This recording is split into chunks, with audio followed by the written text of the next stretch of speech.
ఏం చేద్దామన్నా మోటివేషన్ ఉండట్లేదా? ఎంత ట్రై చేసినా ఏ పని చేయాలన్నా బద్ధకంగా అనిపిస్తుందా? అసలు ఎప్పుడు నిద్రపోవాలని అనిపిస్తూ యాక్టివ్‌గా ఉండలేకపోతున్నారా? ఏం జరుగుతుందో అర్థం అవ్వక హాస్పిటల్స్ చుట్టూ తిరుగుతున్నారా? మీ ఎనర్జీని మీరే ఫీల్ అవ్వడానికి మీతో మీరే యుద్ధం చేస్తున్నట్టయితే ఈ వీడియో మీకు బాగా ఉపయోగపడుతుంది. కాస్మిక్ ఎనర్జీ అనేది విశ్వంలో ఉండే ఒక శుద్ధమైన మానసిక ఆధ్యాత్మిక శక్తి. ఇది సృష్టిలో ప్రతి జీవిలో ప్రతి వస్తువులో ఉంటుంది. మనం దీన్ని శ్వాసలో, ప్రకృతిలో, ధ్యానంలో, నిద్రలో గ్రహించగలుగుతాం.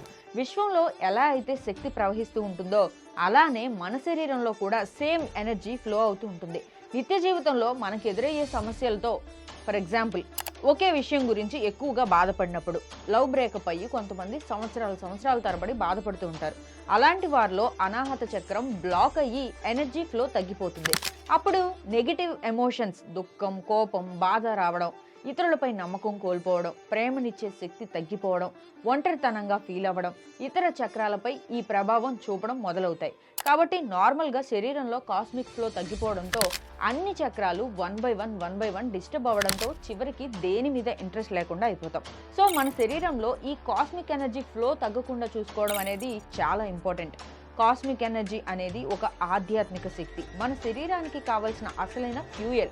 మన సనాతన ధర్మంలో ఇది పెంపొందించడానికే ఎక్కువగా దాన ధర్మాలు చేయమని చెప్తుంటారు. ఇలా చేయడం వల్ల ప్రేమతత్వం, మానవత్వం లాంటివి పెరిగి ఆ బ్లాకేజెస్ ఏవైతే ఉన్నాయో అవన్నీ క్లియర్ అవ్వడానికి అవకాశం ఉంటుందని. దీని గురించి అర్థమైంది కదా.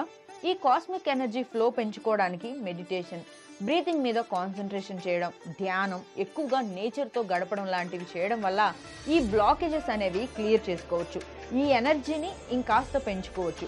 సో ఇప్పుడు తెలిసింది కదా, మీ బ్లాకేజెస్ని తెలుసుకోకుండా అనవసరంగా హాస్పిటల్స్ చుట్టూ తిరిగి టైం వేస్ట్ చేసుకోకండి.